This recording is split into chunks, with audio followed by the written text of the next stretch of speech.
The air in the American colonies crackled with tension in the year 1775. A feeling of injustice had settled deep into the hearts of the people.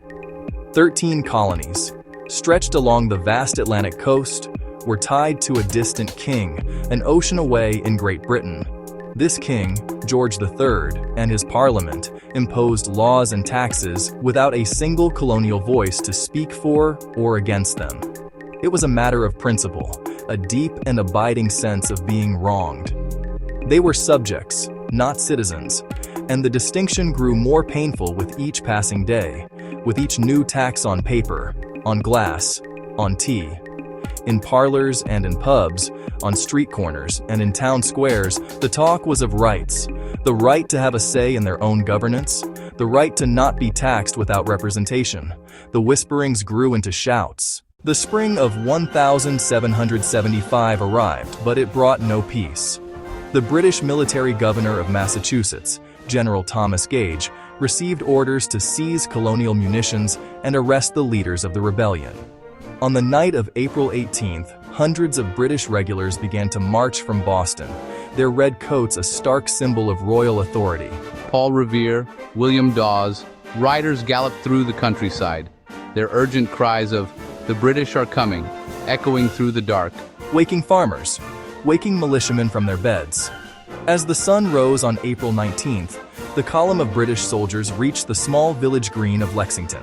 There, a small band of about 70 colonial militiamen stood waiting, armed with their personal muskets. Not trained soldiers. Stand your ground. Don't fire unless fired upon, but if they mean to have a war, let it begin here. No one is certain who fired first, but a single shot rang out. It was followed by a volley from the British, and then another. When the smoke cleared, 8 Americans lay dead on the green. The war had begun. At the North Bridge in Concord, they met a larger, more organized group of Minutemen. This time, the colonists fired back with purpose. The shot heard round the world. As the siege of Boston tightened, the Second Continental Congress convened in Philadelphia. The choice fell upon a Virginian planter, a man of quiet dignity and considerable height named George Washington. When he accepted the command, he did so with humility, refusing any salary for his service. He arrived in Cambridge to take charge of a ragtag collection of militias, not yet a true army, and began the immense work of forging them into one. In the summer of 1776, a committee was formed to draft a formal Declaration of Independence. The primary author was a young, brilliant Virginian named Thomas Jefferson. He wrote not just of grievances against the king, but of universal truths. He wrote of rights that were not granted by any government, but were inherent to all people. The rights to life, liberty, and the pursuit of happiness. On July 4th, 1776, the Continental Congress formally adopted the Declaration of Independence. They were, as Benjamin Franklin grimly joked, now in a position where they must all hang together, or they would most assuredly all hang separately. The document was read aloud in towns and to the troops, who cheered its bold words.